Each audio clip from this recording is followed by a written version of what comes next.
Hey everybody, Nick Espinosa, your chief security fanatic here, and today I am talking about Apple because I'm asking the question, did Apple actually increase their privacy policies for you just so they could data mine you more?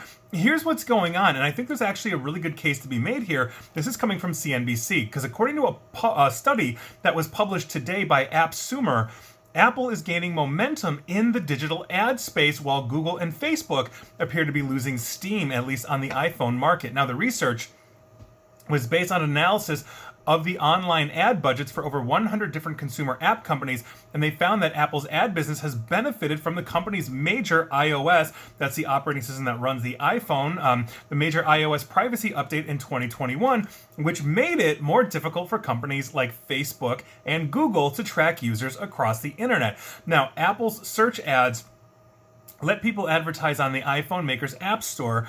Basically, the advertiser adoption rate for the second quarter rose almost 4 points from an earlier position to 94.8%, while Facebook's adoption fell 3 points to 82.8. Google's declined 2 points to 94.8 as well. Apple, quote, has joined the duopoly of Facebook and Google at the top table of advertiser adoption, end quote. That's according to AppSumer, which is owned by InMobi. Now, Shumul Lays, he's the general manager of AppSumer, attributed Apple's improved standing to an increase in the number of app developers willing to pay big money to bolster downloads. At the same time, Apple's App Tracking Transparency, or ATT update, has limited the amount of data ad-based apps like Facebook can use basically to help brands with their online ad campaigns. So, in terms of overall app developer spend on online advertising, referring to basically as a share of the wallet, Google has basically still 34% of the market. They're on top. Facebook at 28%, followed by Apple at 15%.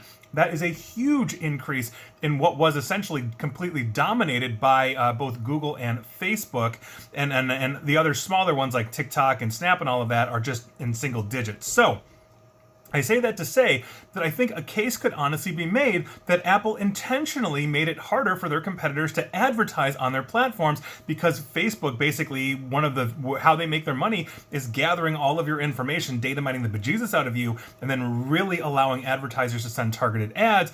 Apple made that significantly harder. So I think they might have done this in order to increase their own market share and try to corner possibly their own market in their own ecosystem, meaning Apple takes a chunk of developer cost. You're buying services from Apple, you're buying hardware from Apple like an iPhone or an iPad, and now your advertising is basically coming through Apple as well, and Apple is getting paid every which way, not to mention iTunes and Apple TV and everything else. They are creating a one-stop shop ecosystem and really denting Google and Facebook. So maybe they've upped their privacy so that while the Facebooks of the world can't data mine you, Apple can data mine you even more and get those targeted ads and make even more money off of you. Now, this news also comes, if you didn't know, as Apple phones are now the most dominant phone in the US market over Android, but kind of. Now, here's what's going on. Counterpoint Research, basically this is via the Financial Times, suggests that Apple attained its highest ever market share of the smartphone space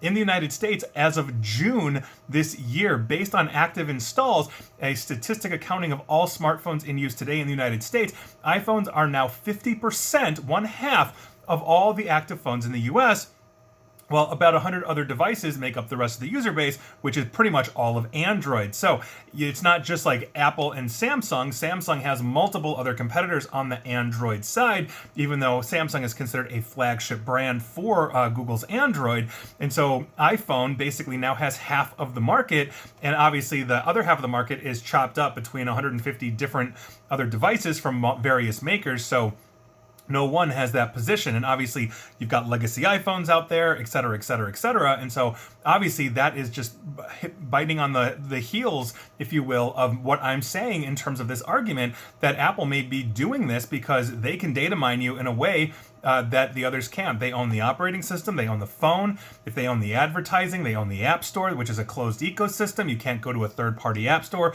without rooting your phone, in which case you're violating their policies.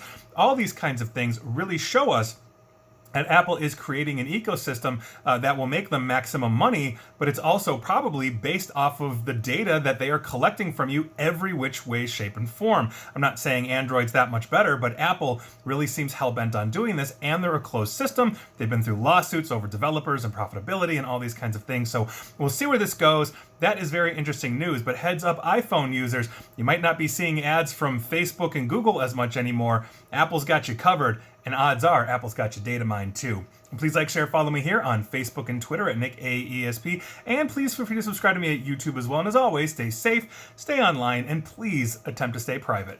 Thanks, everyone.